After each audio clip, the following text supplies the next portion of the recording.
बनारस से चलकर आए हैं। आने वाला मनोज सर जी हैं सर जी।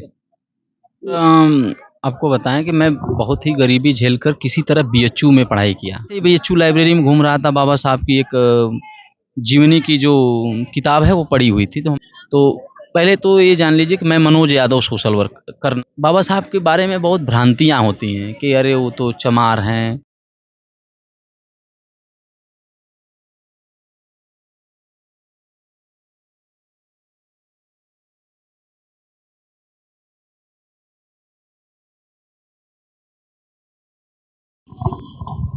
नमो बुद्धाय जय भीम। साथियों, मैं अरविंद कुमार अम्बेडकर प्राइम के माध्यम से मैं भी अभी आईटीओ पर खड़ा हूँ। आईटीओ में एक भवन में कार्यक्रम का आयोजन किया गया है। इस कार्यक्रम में ये बच्चे अपने फैमिली के साथ बहुत दूर से आए हैं चलकर। मैं इस फैमिली से मिलाता हूँ और ये इतने बच्चे, इनमें इतना हौसला है। ये कहाँ से चल के आए हैं? बेटा, आप कहाँ से चल के आए हो? मैं बनारस से चलकर आए हूँ। आपका नाम क्या है? माया कुमारी बनवासी।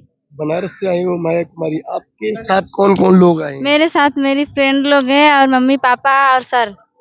सर क्या करते हैं sir? Manoj sir social worker हैं। कौन से? वो क्या नाम है उनका? Prabhavati west fireless. कहाँ है?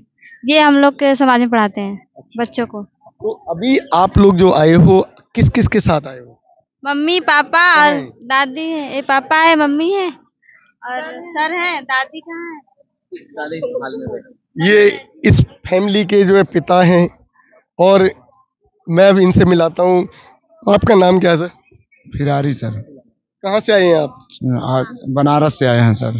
आप बनारस से यहाँ किस लिए आए थे? यही दिल्ली में आए हैं, मीटिंग था, इसीलिए हम लोग मनोज सर जी लिए आए हैं यहाँ मिलने के लिए सब लोग से, इसीलिए हम लोग आए हैं।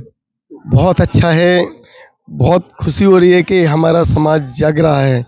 लेकिन इस समाज को जगाने के लिए आप लोगों को जो शक्ति मिल रही है, आप लोगों को जगाने वाला जो व्यक्ति है वो कौन है? हम लोग को जगाने वाला मनोज सर जी हैं सर जी। तो अभी हम आपको उन व्यक्तियों से मिला रहा हूँ जो व्यक्ति बनारस से चल के आए हैं। उसमें छोटे छोटे बच्चे भी हैं। बेटा, आपका क्या नाम है? माय नेम इज ज्योति। कौन सी क्लास में पढ़ते हो?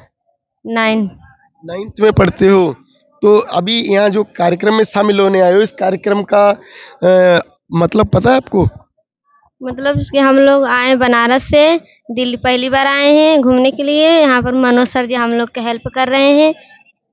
लोग यहाँ बहुत सारी चीजें हम लोग अलग अलग तरह के देख रहे हैं। क्या क्या आपने देखा? क्या क्या आपने यहाँ महसूस किया है और यहाँ आने से आपको क्या फायदा हुआ? हम लोग को आने के फायदा है कि जैसे कि हम लोग जैसे जहाँ पर घर नहीं देख पाते हैं, यहाँ पर दिल्ली में बहुत सारी चीजें नए नए देख कर हम लोग आ रहे हैं। बहुत अच्छा है। अब इसमें ये शर्मा रही है बेटी? नहीं। ये अब मैं इन बच्चों में एक ये बेटी है, इसका भी परिचय कराता हूँ। क्या नाम है? मेरा नाम धनतेरस है। धनतेरस? तो आपके पापा ने धनतेरस नाम रखा, मम्मी ने रखा? हाँ, किसने रखा नाम? Mummy papa. मम्मी पापा ने। तो बहुत अच्छा है। अच्छा, धनतेरस के दिन पैदा हुई थी। ये हमारे समाज की विडंबना है कि हम लोग ना ऐसे मतलब त्योहारों को अपनाकर आगे तक लेके जा रहे हैं जिन त्योहारों की बदौलत ये समाज जो है गड्ढे में जा रहा है। ऐसे समाज को अगर आप लोग उठाने की कोशिश कर रहे हैं, अपने आप को उठाने की कोशिश कर रहे हैं, तो ये बहुत अच्छी बात है। और इसमें सबसे ज़्यादा योगदान होता है महिलाओं का, लड़कियों का, जो कि जिस परिवार की महिला, जिस परिवार की बेटी अगर शिक्षित हो जाएगी तो परिवार सुधर जाएगा। इस परिवार की जो महिलाएं हैं, मैं इनसे मिलाता हूँ। आप आगे आइए। ये इस परिवार की दादी हैं। आप जी को मम्मी है। अच्छा, आप अपना परिचय दीजिए। हमारा नाम प्रभावती है। अच्छा, हाँ, ये हमारा लड़का है, नहीं पढ़ावा ना, सब लड़कन के शिक्षा देना, फ्री में अपन पढ़ावा ना। तो आपने अपने लड़के को इस लायक बनाया है ना जो दूसरों को शिक्षा दे पाए? हाँ, अरे बहुत गरीबी झेल के उन्हें पढ़ौली है। ये एक लड़का हमारे हुआ। अच्छा, हाँ, 2 लड़कियां हैं, अपने अपने घर हैं, बड़ी बड़ी हैं। ये पीछे का छोटा रहना। हाँ, बहुत अच्छी बात है। अब मैं जो जिनका नाम ले रहे हैं बार बार, ये बच्चे भी ले रहे थे, मनोज जी। मनोज जी, बहुत खुशी हुई है कि आप दिल्ली आए हैं और बच्चों को एक नया आप लोगों ने दृश्य दिखाया, ये वीडियो का मंचन किया। तो आपको ये जो है इस तरीके से जो है जानकारी किसने दी? सर आपको बताएं कि मैं बहुत ही गरीबी झेलकर किसी तरह बीएचयू में पढ़ाई किया। जब मैं बीएचयू पहुंचा तो मैंने बीएचयू में देखा कि गांव के जो बच्चे हैं, गांव की जो लड़कियां हैं, गांव के जो छोटे छोटे बच्चे हैं, वो तो बहुत दूर हैं, शिक्षा से बहुत दूर हैं। जहां उन्हें पहुंचना चाहिए वहां न वहीं पहुंच पा रहे हैं। मैंने ऐसे ही अचानक, मैं बहुत महापुरुषों के बारे में नहीं जानता था। जैसे आपने बोला ना कि अभी जो लोग अंधविश्वास में ही डूबे हैं, उस चीज़ों में थे लोग। मैं ऐसे ही बीएचयू लाइब्रेरी में घूम रहा था, बाबा साहब की एक जीवनी की जो किताब है वो पड़ी हुई थी, तो हमने कहा आज बाबा साहब के बारे में पढ़ते हैं। तो पहले तो ये जान लीजिए कि मैं मनोज यादव सोशल वर्कर नाम लिखता हूँ अपना, मैं मनोज यादव हूँ। तो बाबा साहब के बारे में बहुत भ्रांतियाँ होती हैं कि अरे वो तो चमार हैं, चमारों लोग ही उन्हें पूजा करते हैं, बाकी और कोई नहीं करते हैं। होता है ना ऐसे गांव में, तो हमारे भी दिमाग में यही था कि ये तो चमार लोगों के। लेकिन जब ना मैंने जीवनी उनका पढ़ा, पूरा हमारा थाट बदल गया। इतना संघर्ष करके एक आदमी लंदन पढ़ाई करता है, उसके बाद आता है पूरा परिवर्तन। मैंने उसके बाद और किताबें हमने पढ़ी। उसके बाद मैं बीए किया। बीए करने के बाद मेरे पढ़ाई रुक गई, मैं पढ़ नहीं पाया। तो हमने कहा और भी महापुरुषों को मैंने पढ़ा, ज्योतिबा फूले को, सावित्रीबाई फूले को, मदर टेरेसा, मतलब जितनी, उसके बाद मैंने जितनी भी महापुरुष थे सभी लोगों को पढ़ना शुरू किया, किताबों को, कि हम और लोगों के जीवन में क्या क्या घटित हुई हैं। तो हमने देखा कि मतलब वो लोग नीचे से उठकर उतना ऊपर गए और कैसे समाज में परिवर्तन किए। तो हमने कहा कि हम बहुत बड़ा नहीं कर सकते हैं, अपने गांव क्षेत्र के लोगों के लिए तो काम कर ही सकते हैं। मैं बीए में के आगे पढ़ाई नहीं कर पाया पढ़ने। उसके बाद मैं गांव आया। गांव में जो गरीब समाज के लोग हैं, गरीब लोग जो जिनके बच्चे स्कूल नहीं जा रहे हैं, जिनके बच्चे पढ़ाई नहीं कर रहे थे, जो जो जागरूक नहीं थे, इन लोगों को मैंने जागरूक करना शुरू किया कि तुम्हें पढ़ना है, तुम्हें आगे बढ़ना है, तुम बीएचयू जाओ। मैंने ऑफर देता था कि तुम बीएचयू में एडमिशन कराओ, मैं तुम्हारी फीस भरवाऊंगा। आज भी मैं कहता हूँ, हमारे क्षेत्र का कोई भी लड़का, गरीब लड़का बीएचयू में एडमिशन कराए, यूनिवर्सिटी में पढ़ाई करे, मैं उसकी फीस भरूंगा। अभी यहीं पे एक लड़की है, अपने समाज की सबसे फर्स्ट लड़की है उस एरिया में जो बीए कर रही है, माया है। ये माया पहली लड़की है जो मुसहर समाज की बीए कर रही है हमारे क्षेत्र की। तो आप क्या जाति व्यवस्थाओं को मानते हैं? नहीं सर, हम जाति, देखिए हमारे देश की जो जाति व्यवस्था है वो तो सबके दिल और दिमाग में बसा हुआ है, लेकिन इंसानियत सबसे पहले है। हमारे देश की जो बोला जाता है, बाबा साहब ने भी जाति मिटाने के लिए किताबें लिखी, लेकिन जातिवाद खत्म नहीं होने वाला है। हमको जहाँ तक लगता है, कितना भी हम लोग करेंगे, लेकिन हमें जाति से ऊपर उठकर इंसानियत को निभाना बहुत जरूरी है। अभी आपने कहा जातिवाद खत्म नहीं होने वाला है। जब आप नेगेटिव पहले सोचेंगे तो फिर पॉजिटिव कैसे होगा? नहीं सर, जैसे हम ये अपना व्यक्तिगत विचार बताए हैं, अनुभव बताएं। जैसे इन लोगों के बस्तियों में मैं जाता हूँ, आज भी जो दूसरी जाति के लोग हैं बोलते हैं कि गंदगी में जा रहे हो, बोलते हैं कि गंदगी में जा रहे हो। अब आते हैं तो बोलते हैं गंदगी से बाहर आ गए, मतलब गांव में जाएंगे तो गंदगी में जा रहे हैं, और गांव से बाहर आएंगे तो गंदगी के बाहर हम आपके माध्यम से दिखाना चाह रहे हैं। उसी गंदगी के ये बच्चे दिल्ली आए हुए हैं, आपके बच्चे दिल्ली नहीं आए हैं, जो लोग बोलते हैं। तो आज आप जो है यादव परिवार से हैं, तो आप अपने आप को यादव मानते हैं या मनुष्य मानते हैं? देखिए सर, हम अपने आप को सबसे पहले इंसान मानते हैं,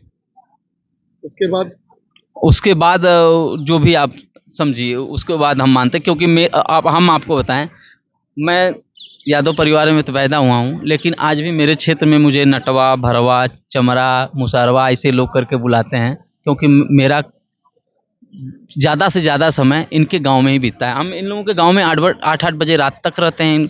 अगर किसी को पता चल जाए कि आपको पता है कि जो है बाबा साहब ने अगर कुछ लिखा था, अगर करके गए हैं तो पूरे भारतवर्ष के लिए किया है, लेकिन उनकी पूजा, उनके जो है याद हमारे भारत से ज़्यादा विदेशी करते हैं। उसका मेन वजह क्या है? देखिए सर, बाबा साहब एक विद्वान व्यक्ति थे। भारत का संविधान उन्होंने लिखा और पूरे समाज के लिए लिखा, पूरे देश के लिए लिखा। आज उसी संविधान की देन है कि हम भी माइक में बोल रहे हैं, आप माइक पकड़े हुए हैं, ये बच्चे बोले, ये बच्चे दिल्ली तक आए हुए हैं।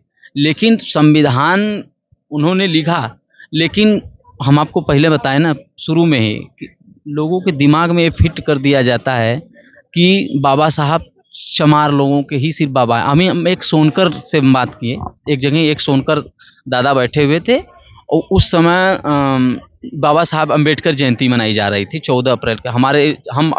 हमारे बस्ती में गांव के बगल में बाबा साहब की अम्बेडकर जयंती नहीं मनाई जाती थी। हमने लोगों से मोटिवेट करके रैली निकलवाया था, बहुत बड़ी रैली निकलवाया था। वो यूट्यूब में मिल जाएगा, आप खोजेंगे तो हमारा चैनल चलता है मनोज यादव सोशल वर्कर करके, वहीं पे अपना सब कुछ डालते हैं वीडियो। तो उन लोगों से हमने कहा कि तुम लोग रैली निकालो, डरो मत, पूरे गांव में हम लोग टहराएंगे। उन लोगों को डर लगता था, अरे झगड़ा कर लेंगे लोग, थोड़ा से मनाते थे। हमने कहा नहीं, रैली निकलेगी, पूरे सबको बताओ, ये सबके देवता हैं, सबके लिए इन्होंने अधिकार बनाए हैं। हम आगे आगे गाड़ी से चल रहे थे, बाकी लोग पीछे पीछे चले, हमारे नेतृत्व में निकला। इस बार जबकि उन लोग आपस में ही झगड़ा कर लिए, सोनखर और चमार जाति के लोग आपस में ही झगड़ा कर लिए। तो ये बच्चे कौन सी जाति से? ये मुसहर समाज के लोग हैं सर। बेटा, मैं हर समाज के लोगों के लिए काम करता हूँ। मुसहर समाज क्या होता है? आदिवासी। अच्छा, आदिवासी। आदिवासी बेटा, आदिवासी तो कुछ अब समझते हैं लोग। नहीं, तो अब तो जो है जब बन नहीं रहे तो आदिवासी कैसे हैं? अब तो जो है एक सभी लोग जो है घरों में रह रहे हैं, तो अपने आप को कैसे महसूस कर रहे हो? सभी लोग नहीं सर, बाकी ऐसी जगह है कि जहाँ आपको आदिवासी देखने के लिए मिलेंगे। अभी भी वैसी जगह है कि जहाँ बिना कपड़े के रहते हैं बच्चे। बनारस के अंदर? बनारस में एक बार आकर तो देखिए सर, बच्चे कैसे रहते हैं हम लोग के गाँव में। छोड़िए, हमारा वीडियो देखिए मनोज यादव सोशल वर्कर, उसमें बहुत से बच्चे आपको ऐसी स्थिति में दिखेंगे कि आपको लगेगा ये बनारस में नहीं रहते हैं। ऐसे मुसहर बस्ती के बच्चे आज भी नंगा टहलते हैं। तो आप कह रहे हैं कि बच्चों के पास कपड़े नहीं है, और हमारे प्रधानमंत्री तो ये कहते हैं कि हमने देश से गरीबी मिटा दी। सर, देश से गरीबी मिटाने की बात, देखिए हम राजनीति की बात नहीं करते हैं, लेकिन आपको एक चीज़ हम बताएं, अभी G20 का सम्मेलन हो रहा था, दिल्ली में गरीब ढके गए थे, तो बनारस की बात छोड़ दीजिए। वही तो बोलना चाह रहा हूँ आपसे। तो मोदी जी का प्रचार तो बहुत अच्छा चल रहा है, वो कह रहे हैं कि हमने गरीबी खत्म कर दी, और आप कह रहे हैं कि जो है ऐसे भी बच्चे हैं जिनके पास कपड़े नहीं है, बिना कपड़ों के घूम रहे हैं आज के समय। हाँ सर, हम तो लोगों से मांग मांग के कपड़े देते हैं बच्चों को। जी हाँ, मांग लिया के देना। बड़े लोग जो ऐसा तैसन है, एक बोरा कपड़ा देना, ले जाके बांटा ना लोगन के। तो यहाँ तक सर आपको बताएं कि मैं लोगों के पहने हुए जूते, पहने हुए चप्पल, पहने हुए कपड़े लोगों से मांग के लाते हैं, अपने घर साफ करते हैं अपने से, उसके बाद उसको ले जाकर बच्चों में बांटते हैं। जैसा कि आप लोग इतना अधिक मेहनत भी कर रहे हैं, और मेहनत का फल आपको अवश्य मिलेगा। जी सर। समाज में जागृति आ रही है, जागरूक हो रहा है समाज, और इस समाज को आप जैसे लोगों की बहुत ज़रूरत है। तो इसी के साथ नमो बुद्धाय, जय भीम,